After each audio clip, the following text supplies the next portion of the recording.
Hello everybody, it's Sharon Forester, and today I am going to be reading one of my blog posts that's on my website.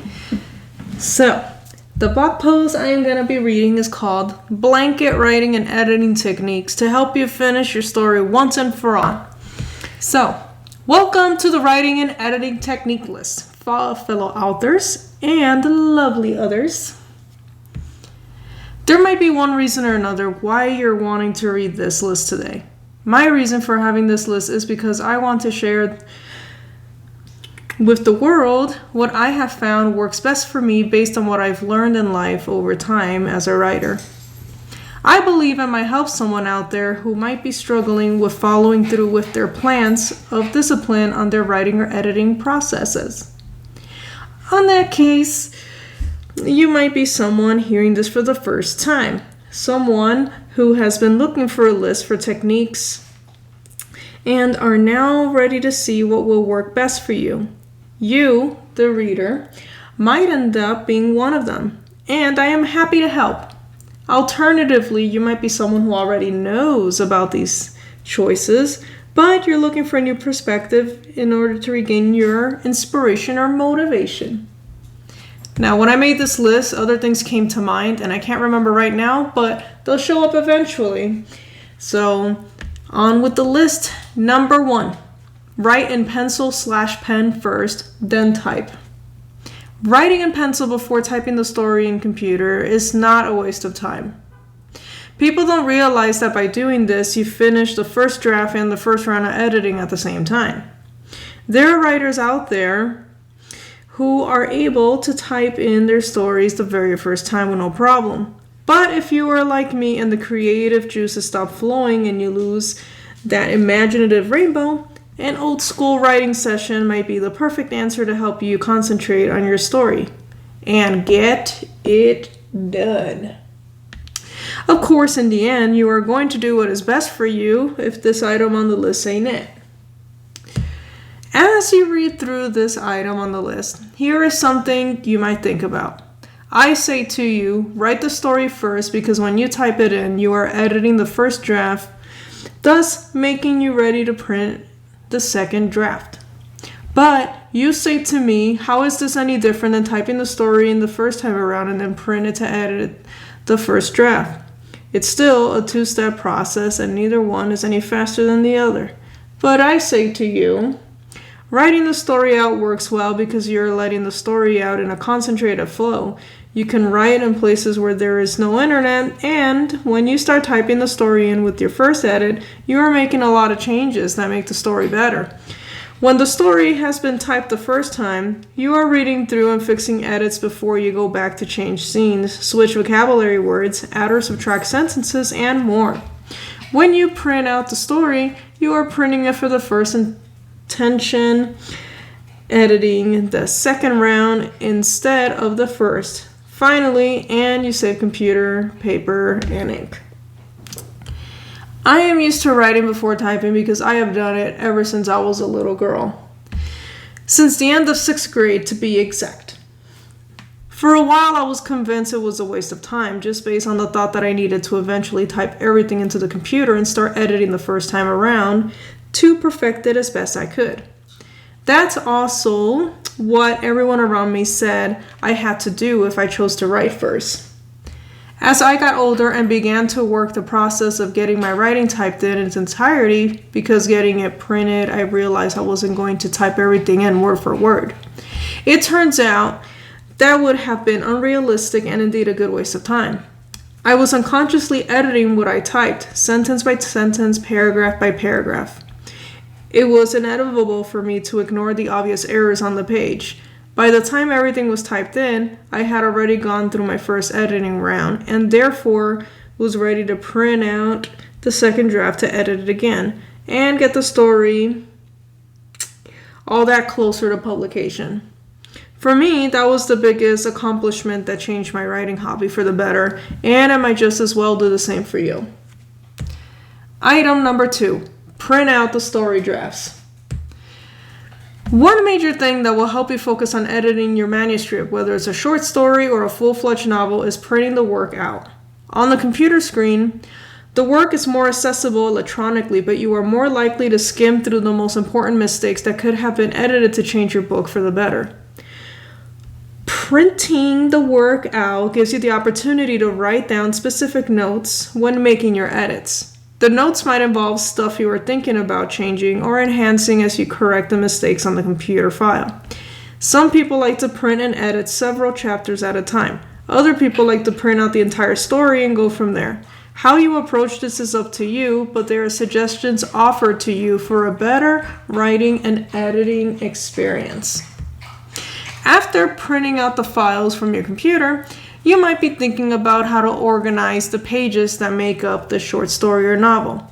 Some people like to use rings to clip the pages together like it's its own book and call it a day. Others like to go more in depth and use paper clips to clip the chapters separately, if there are any, and place the entire manuscript inside a manila folder or folder with pockets. What I do is get a binder and pack of sheet protectors. I place each chapter inside their own individual sheet protector and then place them inside the binder in the story order. I have seen others go the extra cost and length of placing each page of a singular chapter inside a sheet protector and place the entirety of the story inside a binder. My doggy wants out. Give me a second. Alright, I'm back. Item 3. Use different colored pens. There are people who don't need to be so detailed with this step, but if you're like me and need a colorful or more organized boost for focus and concentration, then colored pencils or pens are writing utensils you can use to help you through the writing and or editing process of your story project. I normally print my stories out in black ink, but there are times where I will use a different colored ink to save on black because it is used for everything else you print out and it can get pricey to restock. On either case, I use colored pens that are not the same color as the printed document to make the edits stand out when I need to look them over and type them into the computer when I'm putting them. I use one color pen to start editing, and when my brain feels done with that pen color, using another color to continue my edits does the trick. Some people, maybe it's you, maybe it's not, like to use colored pencils spontaneously like that. You might not read the same page multiple times, but you might find yourself reading slowly to make sure you caught everything before moving on. Now, other people, again, maybe it's you, maybe it's not, like a more organized approach. I've tried to organize my various edits by assigned pen color to fix everything at once. It was not something that has worked for me in the past, but I am open to trying it again in the future. I have the tick of wanting to fix everything in every editing category on one page with the same color pen before moving on to the next page because it seems like less work. Here is an example of this. I use a green pen to correct punctuation, blue to correct grammar, purple to correct story development errors like plot holes, orange for added scenes or sentences, and red for deleted scenes or sentences. This kind of usage might require you to either read the same page several times or read the page very slowly to make sure you caught everything. How you structure your reading and construct your color-coded editing categories depends on your personal preferences and what works for your brain. This is when it is a good time to explore your organization tactics as you edit your story. Alright, so item 4, read out loud when editing your story. This is a really big item that took me a little while to learn.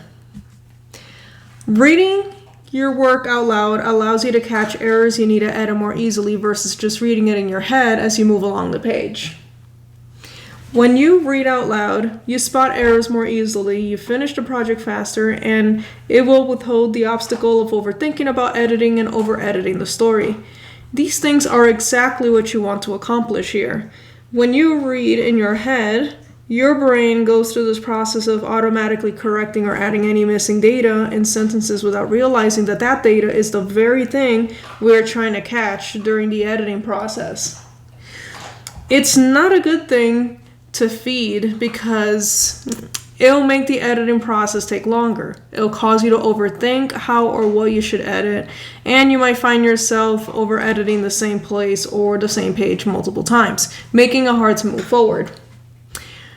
I avoided reading out loud for most of my life because I was convinced that it would waste my time. I thought that I could handle editing my stories without any other exterior help if I just read everything carefully and slowly in my head. When I gave in to the technique a while back, I was mind blown to realize I caught mistakes that mattered by starting to do this when I edited the third draft of my book. Obviously, I decided reading out loud was something I was determined to put into practice during my editing process from now on. It causes me less headaches, I edit my stuff much faster, and I wasn't overthinking non-existent mistakes on the same page over and over again. Item 5. Write notes about your story project. One helpful hint for the writing and editing process is to always write notes about your story. It doesn't matter if you are in a writing or editing process. This will be equally as helpful to you. When thinking about the word notes, we mean ideas for sentences, scenes, dialogues, descriptions, with the intention of adding or changing information in the story. These notes might include ideas for new stories after this project is done, or if you want to work on an alternative project. Some people like to have separate electronic documents, or a notepad, or a diary/journal app where they type in all their notes.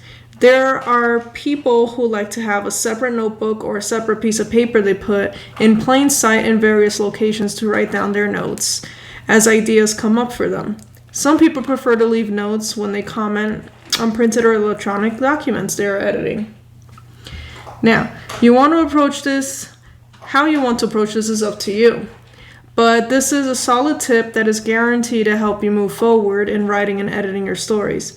You're letting your thoughts, emotions, and ideas about your story flow freely, and onto the paper one way or another, so you don't forget them. Those ideas don't always come back after you are done thinking about them when you ignored the opportunity to jot things down. So, take advantage of taking notes when that happens. Item 6. Grasp a comfort toy to stop nervous tics. If you have nervous tics with your hands like I do, then you will want to have something on your person to occupy your hands, especially for the specific one feeding the tics.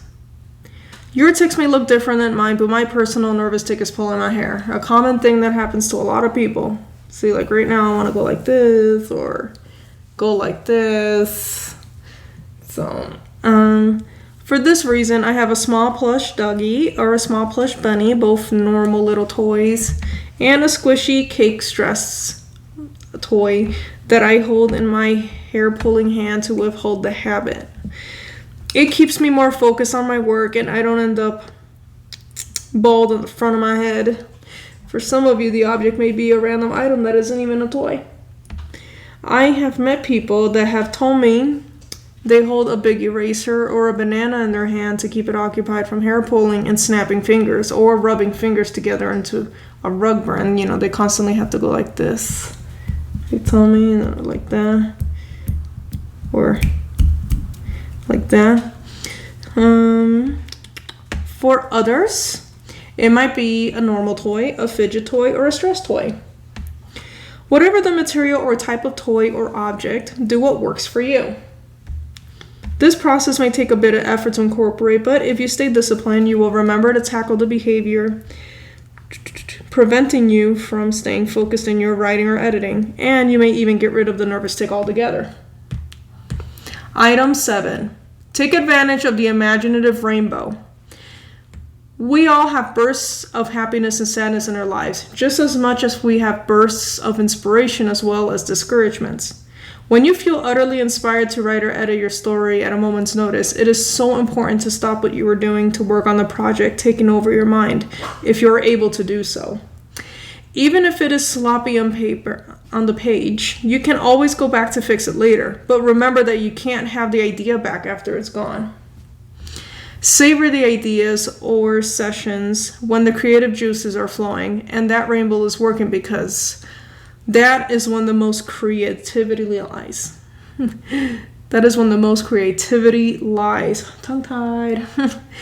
It is normal to be taking a shower or cleaning the house or running an errand and suddenly that rainbow inspiration hits hard. Sit down with your document and ride the wave of the rainbow until it runs out. It is one of the best writing or editing sessions you will ever have. You don't want to miss out on the spur of the moment ideas that come with a sudden act of imagination. The reason it's so important for us to do this is because that rainbow means you suddenly have the most amazing ideas ready to come alive. When your brain is active like this, pour out your ideas onto the page, because there's no better time to do it. I have found to have been more likely to finish projects, amazing changes or additions, or have the most written ideas this way. This item on the list is related to the item informing you to take notes. Most authors carry a little notebook with them to write down notes in case of random bursts of inspiration. This is something I suggest you do as well if you are a writer. It will help you in the long run. It has generally helped me. No, I use a notebook app on my phone to take my notes when I get that rainbow. Item 8. Take much needed breaks. No matter what we do, hi Tim, doggy's staring at me. No matter what we do, the mind will sometimes run out of energy for the current activity you are working on, eventually forcing you to take a break from writing or editing your book or story. At this point, your brain is telling you it needs to refresh. This happens for numerous reasons: mental overload, feelings of inadequacy, imposter syndrome, writer's block, burnout, and more. Taking mental breaks from writing or editing can help you regain control of your writing and editing process, all the sooner than wasting time sitting there, staring into space as time passes. If you are determined to finish your writing project, but your brain is fried and not letting you, then a wonderful tip to put into practice is to take a break from writing and or editing to refresh the mind. One of the most common things you can do to keep your mind busy with another hobby for a while: watch some TV, listen to music, play games, or do some puzzles before returning to the writing/editing. You could do things beyond another activity, like practicing mindfulness meditation, taking a walk, getting a chore done around the house, going off to run an errand, or hanging out with a friend before returning to your writing/editing. After 10 minutes, 30 minutes, or an hour, you might notice your brain is ready to start writing or editing again. Now, this little part here is a warning about what you choose to do when you're taking a break. Doing any of the activities up above are great ways to take mental breaks from doing one activity and occupy yourself with another. But there are dangers that come with this. While you are switching activities, it is very important to not become distracted with the activities you are choosing to do. For this reason, you need to be disciplined in keeping your story in mind. You gotta prepare yourself to switch back to it once you feel your brain is ready. You could put a timer. When you start playing a game, watching a show/movie, getting the sudden urge to rearrange your house, or staying out of the house for hours at a time, you might find that the day has passed you by. If you have a brain that wanders all too easily, then you might want to consider setting a time limit versus going with the flow of things. Test the waters during your break time without getting pulled away from your writing and editing to see what works for you. Item 9, read other stories/books. We might come to a point in our writing or editing process that feels kind of bland. You might find yourself repeating the same words or sentence structures as if your brain forgot all the vocabulary and grammar you have spent years mastering in school. Reading other people's works helps you study creative writing as you enjoy someone else's story. As a result, you mentally feel capable enough to zhuzh up the story you're writing and editing. Note, creative blandness may also be a sign of burnout or a case of writer's block. This is a golden nugget of a suggestion that not only helps you enhance your writing skills, but also gives you something fun to do, which has some health benefits on its own. Reading other people's works helps you regain the freshness of all that writing knowledge locked away in the back of your mind. Not only that, but It also materializes ideas about the story you are working on, alongside the enhanced sharpness of grammar and punctuation, sentence structure, and vocabulary. If you're suddenly beating yourself up, comparing yourself to another author, an act caused of imposter syndrome, then it is advisable to take a break from your writing and reading and return to the story with a clearer mind after occupying yourself with a different activity or allowing yourself some time to rest. Getting back to work on your own writing after you've read someone else's work is very helpful in making you feel better about your own writing skills when you are not undergoing imposter syndrome. The next time you sit down to write or edit, you see your enhanced skill accomplishment recorded on paper and you realize that you are good enough to be a writer. And that is always the best feeling in the world. Item 10. Crush imposter syndrome like a bug. When you do a search on Google, the engine defines imposter syndrome as a behavioral health condition that causes people to doubt their skills, intellect, or accomplishments, even when they have evidence of success. None of us will argue that this is one of the worst feelings in the world. When you're in the midst of writing or editing your work, and you start feeling like you are not good enough, this is a time in your journey where your mind is out to get you by not wanting you to finish your work. Why? Well, that's the $1,000,000 question to creatives and other dreamers alike. I don't know why our brains do this to us, but it is the reality of something we need to fight hard against. If we want to get anywhere with our own dreams, in this case our writing, whether it's just to publish for fun or for profit or both, otherwise we are letting our minds control us, resulting in regret at the end of the road of life in not having achieved the thing. There are a lot of important things you can do to keep the imposter syndrome at bay. A mixture of things mentioned in the other items of this list would help. If you notice that you start having trouble concentrating and a multitude of tasks haven't worked, then you need to spice up your environment a little bit because there might be some problem with it. Going about doing this depends on the kind of person you are and what works best for you. If silence is what helps you concentrate better, then you will need to make sure the room you are in is an environment that won't have noise distractions. Alternatively, if background music is what helps you focus and concentrate, then you can do a couple of things to satisfy that. You can put on background music or a random TV show or movie for the purposes of relaxation or white noise for your brain. Something about the intentional background sounds helps a lot of people get things done better than trying to shut the world out. It might be something that works for you too. It works for me, but it depends on how I feel from one day to another. One important thing you need to keep in mind about this is that the music or white noise should be something you are unfamiliar with or vaguely familiar with. Being too familiar with the sound risks the cause of distraction, which is the very thing you are trying to avoid. You can pick something you are familiar with, but you need to make sure it is something you won't steal your focus when you need to be writing or editing your work. Otherwise, you will have to change the sound or try something else.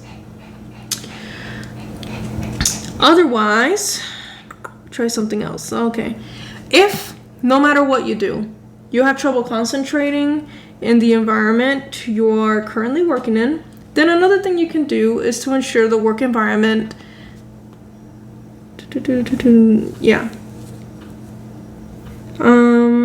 is to move to another environment that is more likely to meet your needs. Sorry, I think I have to fix something there. Item 12, start an alternative writing project. When feeling burned out, distracted, or unfocused, starting a different writing project before returning to the original one can do wonders for your writing or editing process. Some of us operate better doing one project at a time. Sometimes I hate stopping a project to do another one because it makes me feel like I am taking 2 steps back on my writing path. But there is nothing wrong with doing this for the sake of your mental health and writing momentum. The fact is, when your brain feels done with a project, it temporarily loses its creative juices. You try dragging yourself along to finish it, but doing that will make you end up wasting more time than saving it. Even 5 minutes of switching projects to refresh the mind can help you get back on track in your original work. The bright side of this, too, is that you advance in 2 projects at the same time instead of just one. Additionally, you practice writing often, which is a useful thing to do. Congratulations! We've reached the end. The very tiny last paragraph giving you a farewell.